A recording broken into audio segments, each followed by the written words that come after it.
मुख्यमंत्री विष्णुदेव साय ने विधानसभा अध्यक्ष डॉक्टर रमन सिंह से मुलाकात की। यह मुलाकात अचानक राजधानी रायपुर स्थित मुख्यमंत्री निवास कार्यालय में हुई। इस दौरान विधानसभा अध्यक्ष डॉक्टर रमन सिंह ने मुख्यमंत्री विष्णुदेव साय को आगामी 1 नवंबर को आयोजित होने वाले नवीन विधानसभा भवन के लोकार्पण समारोह के लिए आमंत्रित किया। इस दौरान रमन सिंह ने सीएम को औपचारिक आमंत्रण पत्र भेंट किया। मुख्यमंत्री साय ने विधानसभा अध्यक्ष रमन सिंह के प्रति हार्दिक आभार व्यक्त किया। आपको बता दें कि 1 नवंबर को प्रधानमंत्री नरेंद्र मोदी इस भव्य विधानसभा भवन का लोकार्पण करेंगे।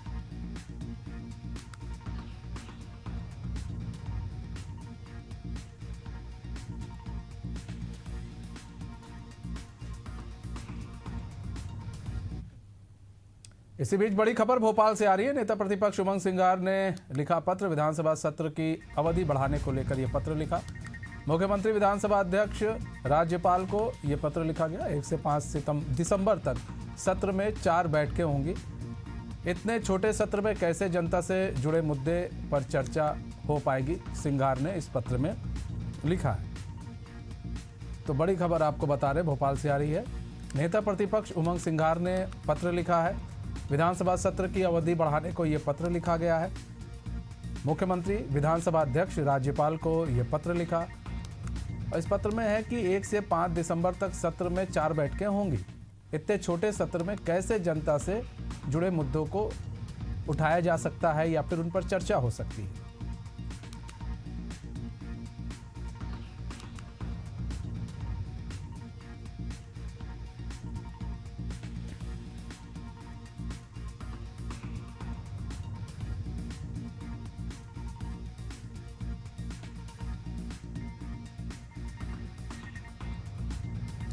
तो दुष्यंत पराशर हमारे साथ, हमारे संवाददाता फोन लाइन पर बने हुए हैं पूरी जानकारी के साथ। दुष्यंत, नेता प्रतिपक्ष उमंग सिंगार ने एक पत्र लिखा है और पत्र मुख्यमंत्री, विधानसभा अध्यक्ष और राज्यपाल को लिखा है कि भाई सत्र की अवधि बढ़ा दी जाए। तो ये अवधि कितनी बढ़ाने की मांग की गई है? देखिए, फिलहाल ये साफ नहीं किया है पत्र ने, लेकिन ये जरूर कहा गया है कि जो 4-5 दिवसीय विधानसभा का शीतकालीन सत्र बुलाया गया है, उसकी जो बैठकें हैं उनकी संख्या में इजाफा जो है वो किया जाए। इसकी मांग जो है फिलहाल मध्य प्रदेश की विधानसभा के नेता प्रतिपक्ष उमंग सिंगार ने की है। और 3 पत्र जो है अलग अलग लोगों को लिखे गए हैं। एक पत्र मुख्यमंत्री डॉक्टर मोहन यादव को लिखा गया है। एक पत्र मध्य प्रदेश के राज्यपाल मंगू भाई पटेल को लिखा गया है। तो तीसरा पत्र जो है मध्य प्रदेश विधानसभा के अध्यक्ष नरेंद्र सिंह तोमर को लिखा गया है। और तीनों ही पत्र में सत्र की अवधि जो है उसको बढ़ाने की मांग की गई है। लेकिन सत्र कितना बढ़ाया जाए, कितनी बैठकें और बढ़ाने की मांग की गई, ये अभी साफ नहीं हुआ है। लेकिन पत्र में केवल अवधि बढ़ाने की मांग जरूर की गई है। तो ऐसे में अब इस पूरे मामले को लेकर कहीं न कहीं सियासी जो बयानबाजी है वो आज दिन भर में देखने को मिल सकती है, क्योंकि सरकार के कामकाज इतने दिन में पर्याप्त हो सकते हैं और जनहित के मुद्दे किस तरीके से उठाए जाएं, क्या 4 बैठकों में जनहित के मुद्दे उठाए जा सकते हैं, क्या इन 4 दिनों में मध्य प्रदेश के तमाम सारे मुद्दों पर चर्चा हो सकती है। ये भी है ना कि अब यहाँ पर अवधि बढ़ाने की मांग की गई है। अवधि किस लिए बढ़ाने की मांग की गई? कहीं ऐसा तो नहीं है कि कांग्रेस ये सोच रही है कि चलो हमको प्रदर्शन करने का समय ज़्यादा मिल जाएगा। यहाँ पर यह है कि जब सत्र होता है तो उसमें आप सत्र पर कम ध्यान दिया जाता है, प्रदर्शन पर ज़्यादा ध्यान दिया जाता है। इससे आप चाहे 10 दिन की भी अवधि रख लें, 10 दिन का भी सत्र रख लें, महीने भर का भी सत्र रख लें, वो तो सत्र आप अगर चलने देंगे तभी तो सत्र चलेगा ना। बात तो ये भी है। देखिए, विपक्ष का धर्म सरकार की कई सारी योजनाओं पर सवाल उठाने का काम होता है। तो विपक्ष अपनी काम करता है। विपक्ष चाहे विरोध प्रदर्शन के माध्यम से अपनी बात रखता है, जनता की बात रखता है और इसके बाद सरकार से जवाब तलब करता है। सरकार भी इन तमाम सारे सवालात के जवाब जो है सदन के अंदर और सदन के बाहर भी देती है। और ऐसे ही जो है विधानसभा के सत्र जो है कई सारे आयोजित किए जाते हैं। हर 3 महीने में एक विधानसभा का सत्र जो है आयोजित किया जाता है। और चूंकि अब ग्रीष्मकालीन सत्र के बाद ग्रीष्मकालीन सत्र में जिस तरीके की प्रदर्शन देखने को मिला, मानसून सत्र में देखने को मिला, उससे कहीं ना कहीं सरकार ये मान रही है कि विपक्ष जो है एक बार फिर से हंगामे के मूड में है, कई सारे मुद्दों को लेकर सरकार का घेराव करने की तैयारी कर रही है। तो ऐसे में सत्ता पक्ष ने भी अपनी तैयारी जो है वो विपक्ष के जवाब देने को लेकर तैयारी शुरू कर दी है। लेकिन सत्र बढ़ाया जाएगा या नहीं बढ़ाया जाएगा, ये जो गेंद है वो कहीं ना कहीं विधानसभा अध्यक्ष और राज्यपाल मंगू भाई पटेल के हाथ में है। तो ऐसे में अब सत्र को बढ़ाया जाए या फिर इतना ही सत्र रखा जाए, या फिर जिस तरीके से जो चर्चाएं होंगी, कार्य मंत्रणा समिति की बैठक होगी, उस दौरान इसको लेकर भी चर्चा की जा सकती है। तो ऐसे में बहुत सारे अभी समय भी 1 महीने से ज्यादा का समय अभी है प्रशासन के पास। अगर विपक्ष की बातों पर को गंभीरता से लिया गया, या ये कहे कि विपक्ष की मांग को गंभीरता से लिया गया और उस पर कोई निर्णय लिया गया, तो ये जरूर कहा जा सकता है कि 1 से 2 दिन का सत्र और बढ़ाया जा सकता है। लेकिन बहुत अधिक सत्र बढ़ाना फिलहाल तो संभव नजर नहीं आ रहा है। ठीक है दुष्यंत, बहुत बहुत धन्यवाद हमारे साथ जुड़ने के लिए और तमाम जानकारी साझा करने के लिए।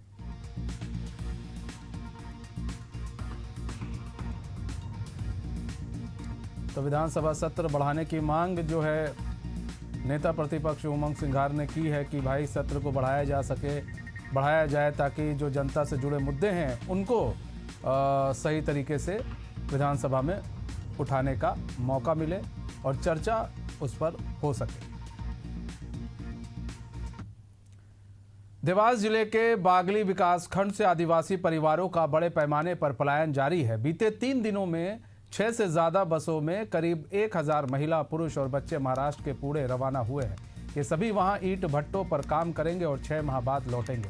बताया जा रहा है कि अनुबंध के तहत इन्हें एडवांस राशि दी जाती है और कार्यस्थल पर रहने खाने की व्यवस्था भी होती है। बागली क्षेत्र की 118 पंचायतों में करीब 60 आदिवासी बहुल ग्राम हैं, जहां खेती के अलावा कोई स्थायी रोजगार नहीं है। मनरेगा में कम मजदूरी, भुगतान में देरी और भ्रष्टाचार ने हालत और बिगाड़ दी है।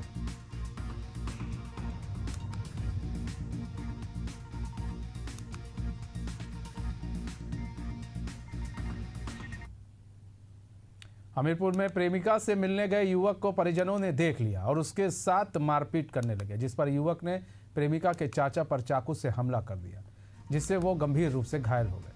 लहूलुहान हालत में चाचा की स्थिति को देख परिजन आक्रोशित हो गए और प्रेमिका से मिलने गए युवक को पीट कर मार डाला। घटना की सूचना मिलने पर मौके पर पहुंची पुलिस। वहीं दूसरी ओर प्रेमी की मौत की खबर सुनते ही प्रेमिका ने धारदार हथियार से अपना गला काट लिया, जिसके बाद परिजनों ने आनंद फानन में मोदहा के सरकारी अस्पताल में भर्ती कराया।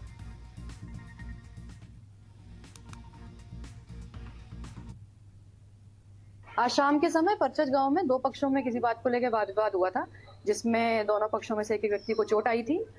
इन दोनों को इलाज के लिए सीएससी मोधा लाया गया, जहां पर एक व्यक्ति जिसका नाम रवि है, जसपुरा का रहने वाला है, उम्र करीबन 30 वर्ष, उसकी इलाज के दौरान मृत्यु हो गई थी।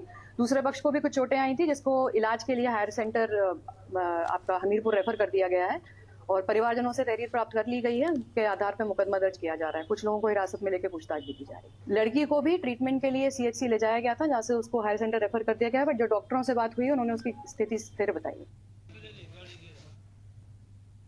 राजधानी भोपाल में एम्स के बाहर एक शर्मनाक वाकया सामने आया, जहां नशे में धुत कुछ लोगों ने खुद को डॉक्टर बताकर पुलिसकर्मियों से गाली गलौज की। वायरल हो रहे वीडियो में साफ दिख रहा है कि शराब के नशे में चूर ये लोग पुलिस से बहसबाजी करते हुए न केवल कानून की अवहेलना कर रहे हैं, बल्कि पुलिस पर दबाव बनाने की कोशिश भी कर रहे हैं। घटना एम्स के पास की बताई जा रही है। वीडियो में एक व्यक्ति गाड़ी के अंदर बेहोशी की हालत में पड़ा नजर आ रहा है, जबकि 2 अन्य युवक पुलिसकर्मियों से लगातार अभद्रता कर रहे हैं। गाड़ी के अंदर शराब की बोतलें भी देखी गई।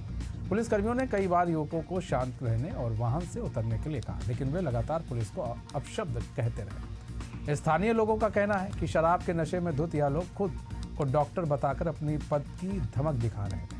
वहीं मौके पर मौजूद लोगों ने पूरी घटना का वीडियो बनाकर सोशल मीडिया पर डाल दिया, जो अब तेजी से वायरल हो रहा है।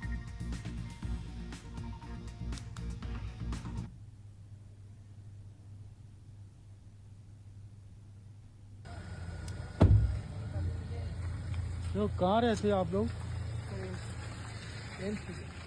एम्स में सर। क्या चल रहा है यहाँ पे? कुछ नहीं चल रहा सर। दिए रख के तुम छत पे क्या दिखाना चाह रहे हो? क्या साबित करना चाह रहे हो तुम पब्लिक को? कुछ साबित नहीं करना सर। ये नशे में हैं, इतनी क्यों पी ली है? सर एम्स के हैं सर, डॉक्टर सर यहीं पे डॉक्टर यहाँ पे ही हम अरे ठीक है ना। हाँ सर, मैं बता रहा हूँ आपको। हाँ ठीक है, कोई दिक्कत नहीं। डॉक्टर हो सुनिए सर। तुम्हारे इसको खिंचवा ना। अरे बाहर ही आ रहे हैं सर। क्या इसको खिंचवा? सर बाहर ही आ रहे हैं सर। बाहर आ रहा है इसको गाली बकरा गाली बकरा ये ज्यादा बकरा ये गाली बकरा है पीछे वाला। निकल सुन एक मिनट रुको ना सर। हाँ वीडियो बना रहा है। भिजवाओ सर कहीं जाएंगे? रुपया अरे सर यही आ रहा है। भिजवाओ जल्दी गाली दे रहा हूँ भाई, मैं 1600 गाली दे रहा है। ठीक है, तुम कौन हो? बनाओ। ओए गाली मत मैं देना, 10 बात कर रहा हूँ मैं। मैं 10 थाना अधिकारी को जानता हूँ। हाँ तो जानता है तो गाली देगा क्या? पुलिस तो गाली देगा। मेरे से बात करना।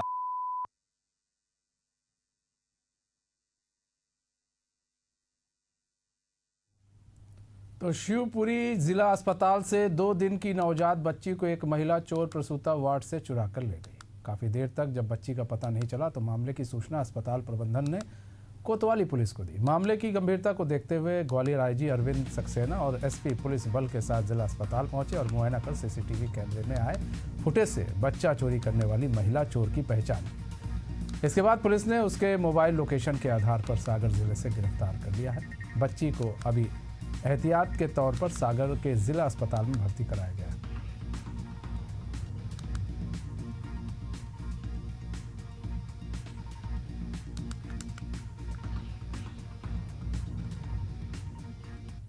इसी बीच बड़ी खबर आ रही है सिरोंज से। सोयाबीन किसानों को मिलेगा मुआवजा।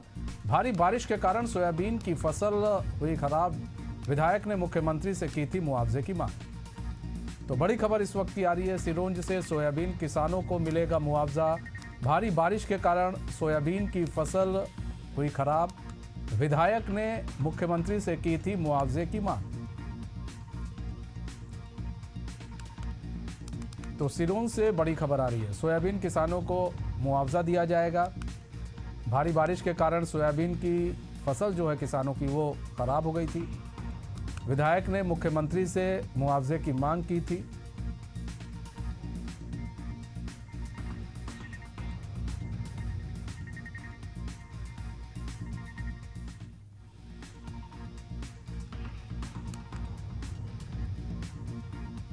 तो सिरोंज से बड़ी खबर आ रही है।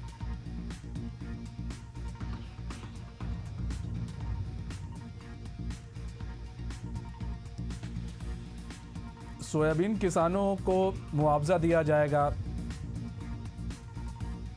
भारी बारिश के कारण सोयाबीन की जो फसल थी वो खराब हो गई थी, तो विधायक ने मुख्यमंत्री से मुआवजे की मांग की थी। रवि विष्ट शर्मा हमारे साथ, हमारे संवाद तो विश्वकर्मा बने हुए हैं हमारे साथ पूरी जानकारी के साथ। रवि, यहाँ पर बात की जाए, जो सोयाबीन किसान हैं उनको अब मुआवजा दिया जाएगा। विधायक ने मुख्यमंत्री से मांग की थी, मुआवजे की मांग की थी, मांग मान ली गई है। सिरोंज अटली विधानसभा क्षेत्र के 30,770 किसानों को सोयाबीन फसल खराब होने के कारण मुआवजा मिलेगा।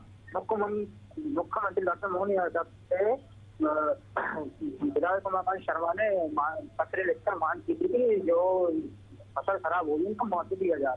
तो इसको लेकर मुख्यमंत्री ने ये मांग पूरी कर दी है और इसी साथ में सिंगल के माध्यम से सिरोंज के 20 गांवों के किसानों को 70 करोड़ 53,08,500 रुपए का सहायता राशि जारी की करेंगे। ठीक है, बहुत बहुत धन्यवाद रवि हमारे साथ जुड़ने के लिए और तमाम जानकारी साझा करने। तो सिरोंज से बड़ी खबर थी, सोयाबीन किसानों को मुआवजा मिलेगा। भारी बारिश के कारण सोयाबीन की फसल खराब हो गई थी, उसके लिए विधायक ने मुख्यमंत्री से मुआवजे की मांग की थी, जो अब दी जाएगी।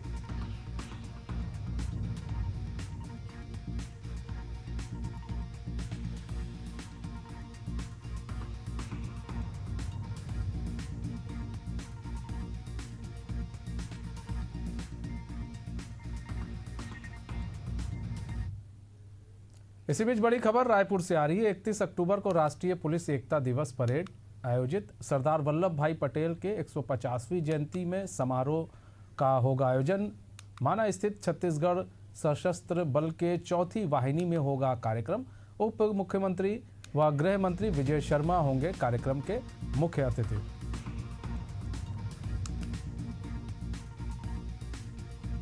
तो बड़ी खबर इस वक्त की आपको बता रहे हैं, रायपुर से आ रही है। 31 अक्टूबर को राष्ट्रीय पुलिस एकता दिवस परेड आयोजित होगी। सरदार वल्लभ भाई पटेल के 150वीं जयंती पर समारोह का आयोजन किया जाएगा।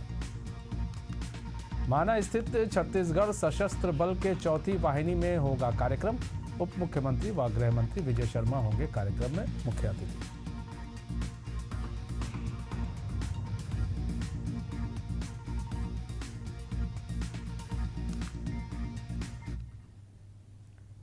इसी बीच बड़ी खबर रायपुर से 15वीं अखिल भारतीय रेलवे तीरंदाजी प्रतियोगिता का आयोजन। आज से 1 नवंबर तक चलेगी प्रतियोगिता। देश भर के 12 रेलवे जोन के शीर्ष तीरंदाज होंगे शामिल। रिकवर और कंपाउंड तीरंदाजी की होगी स्पर्धा। सिख रसा स्टेडियम WRS कॉलोनी में होगा आयोजन। दक्षिण पूर्व मध्य रेलवे खेल संघ रायपुर करेगा आयोजन।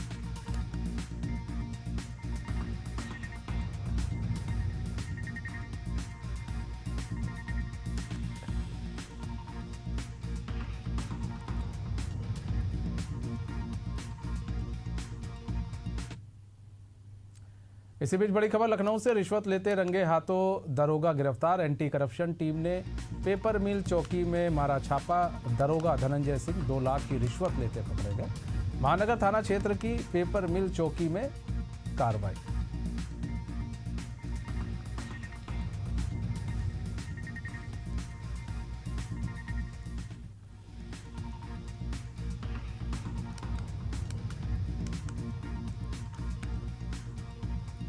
तो बड़ी खबर आ रही है लखनऊ से। रिश्वत लेते रंगे हाथों दरोगा को गिरफ्तार किया गया है।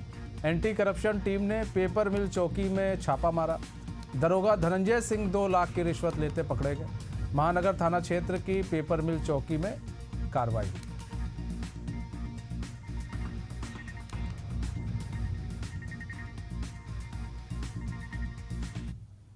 इसी बीच बड़ी खबर लखनऊ से आ रही है। जमीन के मामले में हुआ विवाद। पीड़ित परिवार का आरोप, कई राउंड चली गोली चलाने के साथ अपहरण करने की कोशिश। ज्ञान सिंह नामक व्यक्ति पर दबंगई, मारपीट, गोली चलाने का आरोप। फायरिंग से हुई भगदड़ की घटना CCTV कैमरे में कैद। डॉक्टर खेड़ा चौकी थाना पारा क्षेत्र की घटना।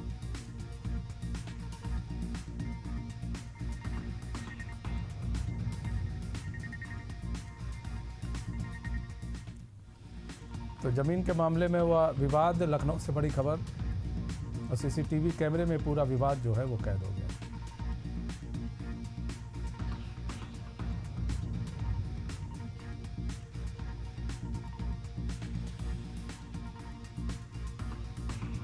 तो बड़ी खबर ये आपको दिखा रहे हैं। अब CCTV भी देख सकते हैं। CCTV का फुटेज भी सामने आया, किस तरह से मारपीट का पूरा वीडियो जो है वो आ गया है। तो जमीन मामले में हुआ विवाद। पीड़ित परिवार का आरोप है कि कई राउंड गोली भी चलाई। गोली चलाने के साथ अपहरण करने की कोशिश भी हुई। ज्ञान सिंह नामक व्यक्ति पर दबंगई, मारपीट, गोली चलाने का आरोप है। फायरिंग से हुई भगदड़ की घटना CCTV कैमरे में कैद हो गई है, जो आप देख सकते हैं। डॉक्टर खेड़ा चौकी थाना पारा क्षेत्र की घटना बताई जा रही है।